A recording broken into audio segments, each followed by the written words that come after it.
Hello everyone and welcome to my presentation on Self-Reliance by Waldo Emerson. My name is Arosha Wickramasinghe, fourth year student of Trincomalee campus. Before I begin my presentation, I would like to take a moment to acknowledge and thank Dr. Rohan Sawaramuthu, our senior lecturer, for giving me this opportunity to present today. So let's take a look at the presentation about Self-Reliance by Waldo Emerson.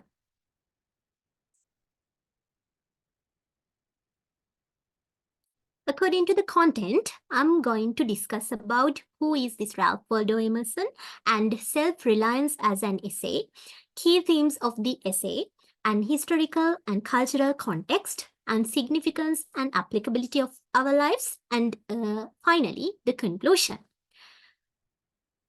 So, we see who is this Waldo Emerson.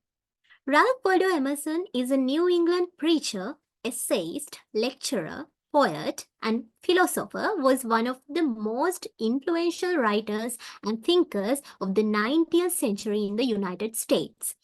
And Emerson's motto, his famous motto, "Trust thyself," became the code of most prominent figures in America, like Margaret Fuller, Bronson Alcott, Henry David Thoreau, and W.E. Channing. In a lecture entitled "The American Scholar," Emerson described the resources and duties of the new liberated intellectual that he himself had become. And once he sailed for Europe, visiting Thomas Carlyle and Samuel Taylor Coleridge. As we know, Samuel Taylor Coleridge was a leader of the British Romantic movement, and also this Thomas Carlyle, the Scottish-born English writer, was famous for his explosive attacks on hypocrisy and materialism, his distrust of democracy, and his highly romantic belief in the power of the individual. And Emerson's friendship with Carlyle was both lasting and significant. The insights of the British thinker helped Emerson formulate his own philosophy. Next slide. Then his return to New England, Emerson became known for challenging traditional thought and known in the local literary circle as the Sage of Concord. Emerson became the chief spokesman of Transcendentalism, the American philosophic and literary movement. In my rest of the presentation, I will discuss about this Transcendentalism. And Emerson wrote a poetic prose, ordering his essays by recurring themes and images. His poetry, on the other hand, often called harsh and didactic. And Emerson's first book, Nature, is perhaps the best expression of his transcendentalism. The belief that everything in our world, even a drop of dew, is a microcosm of the universe. And Emerson's other volumes include poems, Representative Men, The Conduct of Life, An English Trait, and his best-known addresses are American Scholar and Divinity School Address. Actually, he most well-known works as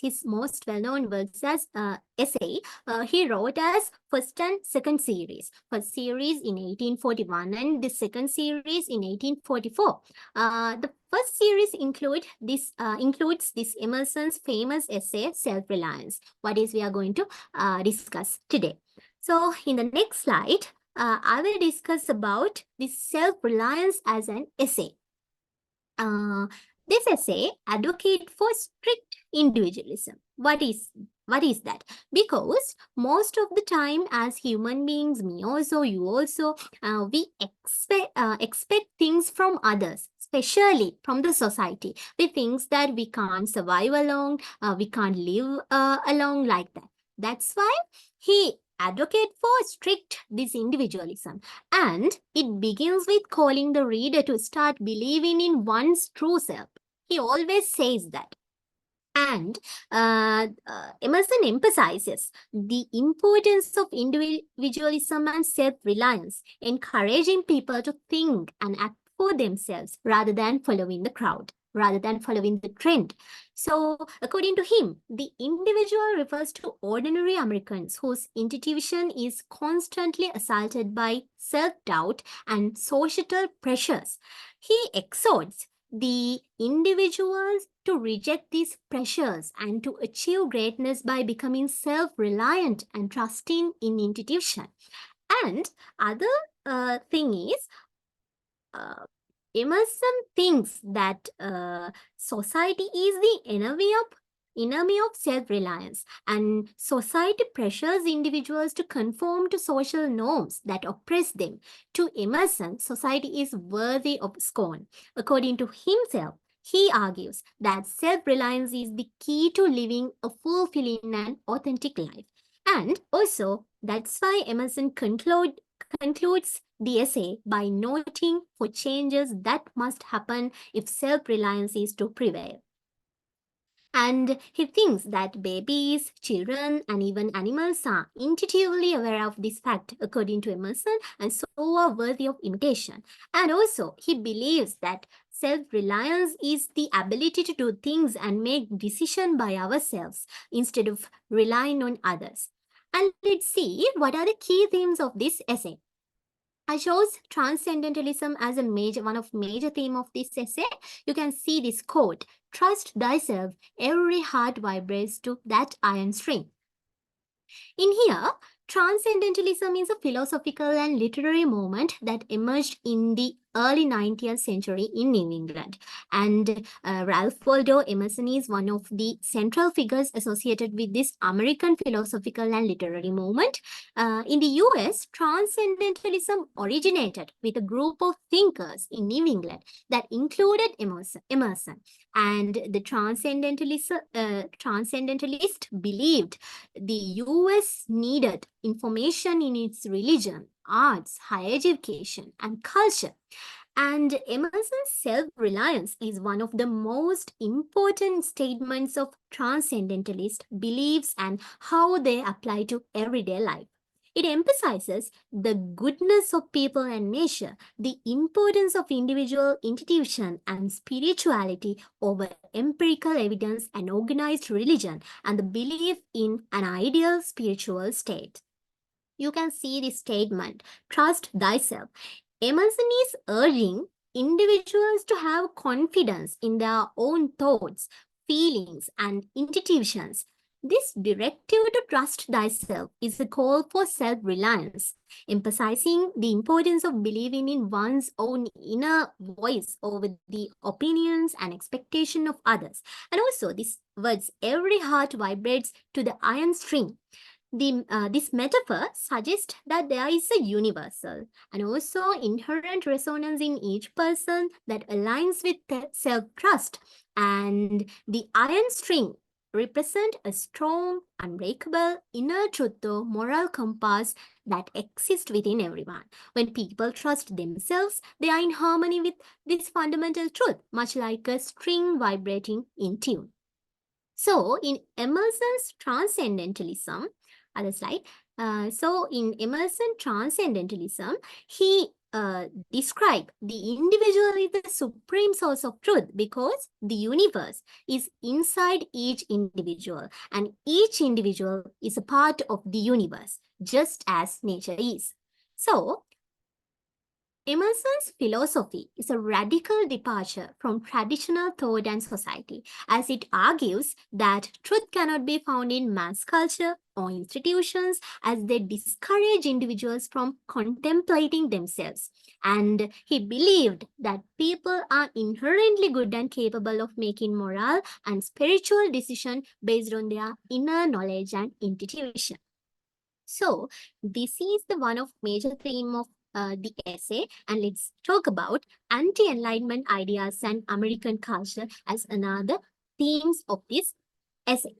Okay, you can see this quote: beauty, convenience, grandeur of thought, and quaint and expression are as near to us as to any. And if the American artist will study with hope and love, the precise thing to be done by him, considering the climate, the soil, the length of the day, the wants of the people, the habit and form of the government, he will create a house in which all these will find themselves fitted, and taste and sentiment will be satisfied also.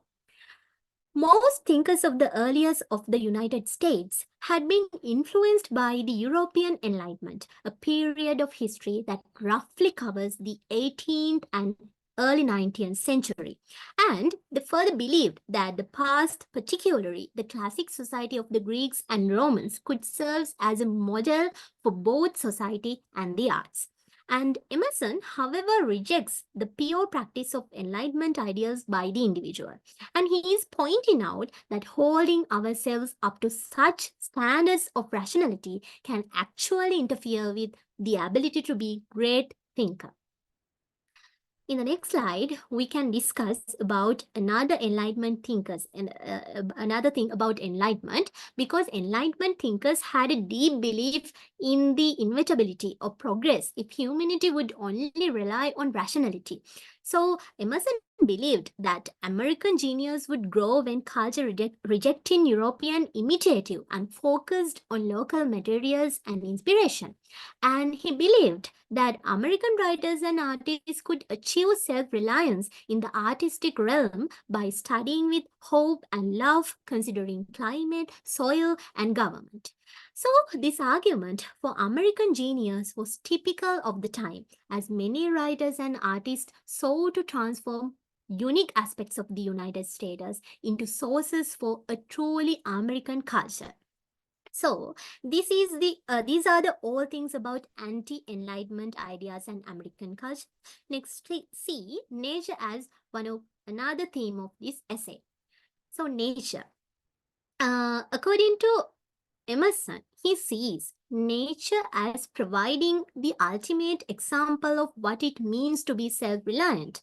And Emerson and other transcendentalists believed that nature rather than society, institutions, or the church is the ultimate source of truth about the self and God and existence.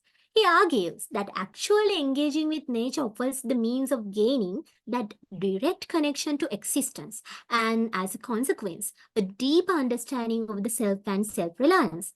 Emerson sees nature as a great teacher in a different way as well. He states that the individual cannot be happy and strong until he too lives with nature in the present about time. And Emerson sees nature also as offering a more practical model of self-sufficiency. And also, he sees babies and children as perfect example of human nature in touch with itself. He calls them pretty oracles nature yields because they have not yet internalized societal expectation and habits of thoughts that lead them to devalue emotion and their own institutions. And Emerson's ideas about the individual then are closely connected to his ideas about nature. And if people exercise that self-reliance, Emerson believes it will bring them back into their original connection to nature. So these are some themes of the essay, and another one is non-conformity. This non-conformity, you can see this statement. For non-conformity, the world whips you with its displeasure. Emerson acknowledges the social consequences of non-conformity, and he understands that those who choose to follow their own path often face criticism and disapproval from society. That's the natural truth. That's the truth. And however, he believes that the pursuit of personal truth and integrity is worth these challenges. And Emerson acknowledges the social consequences of nonconformity. And also, he declares that to be a true individual, one must not conform to the expectation and norms imposed by society. So, these are the themes of this essay we can talked about, and next we will see what is the historical and cultural context of this essay. As we discussed before, the term transcendentalism is a very important term, important literary moment in America. And the term transcendental was borrowed from German philosopher Immanuel Kant, who wrote in his well-known work, Critique of Practical Reason. And this transcendentalism took root in New England in the mid-1830s in reaction against the rationalism and Unitarian Church of the Unitarian Church. And American transcendentalism was thus clearly linked to similar philosophies that existed in Europe, and it also shared important ideas with Eastern philosophies and religions. During the 3 decades before the Civil War, the movement to abolish slavery in the United States steadily gained moment, and they call this term as abolitionism. And the slavery, of course, it became a central issue in the Civil War in the United States. Okay, next slide.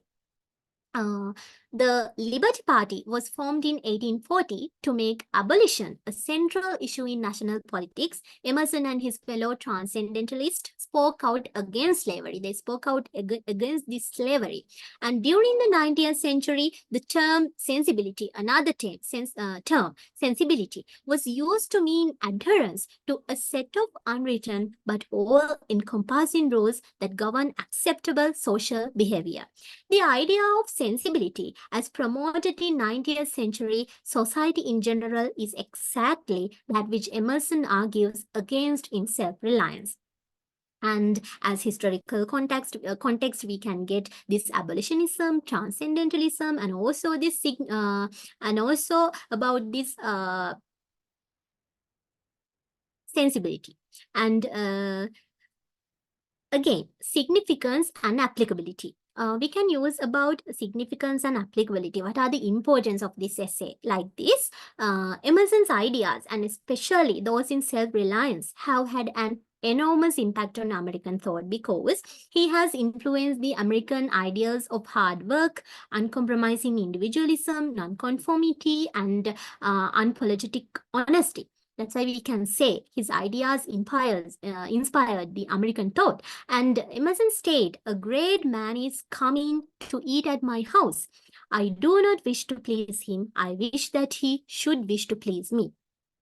With this statement, perfectly expresses the American disdain for aristocracy and hierarchy, how it reflects the aristocracy and hierarchy in the United States. And Emerson, as an American, was influenced by values that already existed in the individualistic culture of New England. And Emerson gave over 1,500 lectures in 14 years, drawing enormous crowds around the world. His lectures irritated us, confused, and challenged audiences, but nevertheless, they kept coming back. So, this concept is central to contemporary personal development practices that emphasize self-awareness and also the authenticity. And he inspired writers like Henry David Thoreau, civil rights activists like Martin Luther King Jr. And Emerson's writings have become part of the fabric of America's culture consciousness, influencing new generation of students, writers, artists, and politicians. And in Sri Lanka also, leaders can use this principle of self-reliance to empower their teams, empower their people, to encourage in them and trust their abilities, take initiative, and develop their own problem-solving skills. If a person were independent, could solve their problems and fulfill their needs and desires, they would be a more vital member of society. And Emerson's call to trust thyself is famous motto encourages individual to live authentically and staying true to their own values and beliefs rather than conforming to external expectations. And by advocating for self-reliance, Emerson promotes self-confidence and self-trust. And Emerson's emphasis on self-reliance and trusting one's intuition is applicable to leadership, as I said before, to leader.